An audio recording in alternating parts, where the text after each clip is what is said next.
इसके दोनों भाग में, ये जो बेलपत्री है इसके दोनों भाग में लाल चंदन, और ये जो डंडी है इसके पीछे चंदन की, पीले चंदन की एक गोली, पीले चंदन की एक गोली लगा लो या पीले चंदन में इस डंडी को भिंगा लो।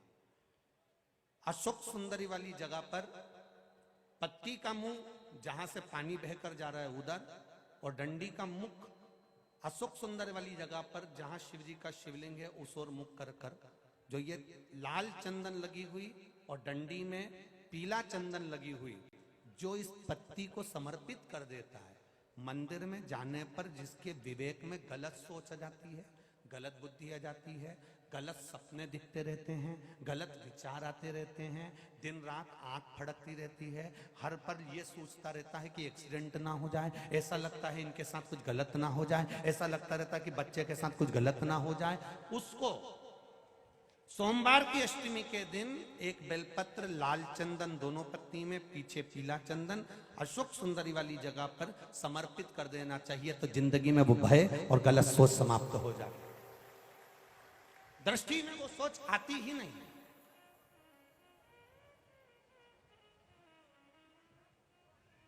गलत विचार, गलत सोच, गलत दृष्टि, गलत भाव प्रकट कब होता है? भय कब आता है? भय आने का कारण क्या है? एक बार पहले भी कथा में कांच फिर कह रहे हैं, बहुत ध्यान से समझना, बार बार इस प्रसंग को शायद कथाओं में नहीं आ पाए, आप बहुत ध्यान से सुनिएगा।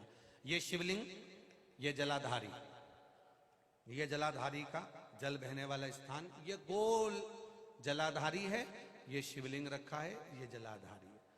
अब कई लोग ऐसे होते हैं कि पंडित जी पूजन करा रहे हैं या कोई मालूम पड़े बहुत बड़ी जलाधारी है। अब उज्जैन में आप दर्शन करेंगे तो शिवलिंग थोड़ा सा बीच में होता है और जलाधारी बहुत दूर होती है, ऐसी गोल होती है। अब आप लोग जब पूजन करने बैठते हैं तो महाराज जी ने जैसे ही महादेव को चंदन लगाया और चंदन लगाकर हाथ में जल लेकर हाथ धो दिया, तो धोया काय पे? जो ये पार्वती जी का जो स्थान है जलाधारी है, आप हाथ धोया हुआ जल जब इस पर गिरा देते हो तब हृदय में अपने परिवार के प्रति भय उत्पन्न होने लगता है। कहीं मेरे पति के साथ कुछ ना हो जाए, मेरी बच्चे के साथ कुछ ना हो जाए, भय की अनुभूति उत्पन्न होती है। अब भय मिटाता कौन है? मान लो सपने गलत आ रहे हैं, विचार गलत आ रहे हैं, दृष्टि गलत हो रही है, ऐसा लग रहा है कि अभी एक एक्सीडेंट हुआ था, दूसरा एक्सीडेंट फिर ना हो जाए, ऐसा लग रहा है एक बार दुकान डाल ली, दूसरी बार घाटा ना लग जाए, पहले घाटा लग चुका है, एक दुकान डाली थी वो नहीं चली, दूसरी फिर न चलेगी तो क्या होगा? जिसके मन में ऐसा विचार आ जाता है उसको केवल एक बेलपत्री, दोनों पत्तियों में लाल चंदन, डंडी में पीला चंदन, जलाधारी पर जो अशोक सुंदरी बनी है वहां बस इस तरह से उसको रख देना है। जिंदगी में कभी भय आता ही नहीं है, भले कितनी भी तुमने सोच ली हो। एक दुकान में घाटा लग भी गया तो दूसरी दुकान दमकर चलती ही है। ये पत्ती का नियम है बेलपत्र। कौन से दिन करना है? जम के बोलो, जम के जरा। सोमवार की अष्टमी के।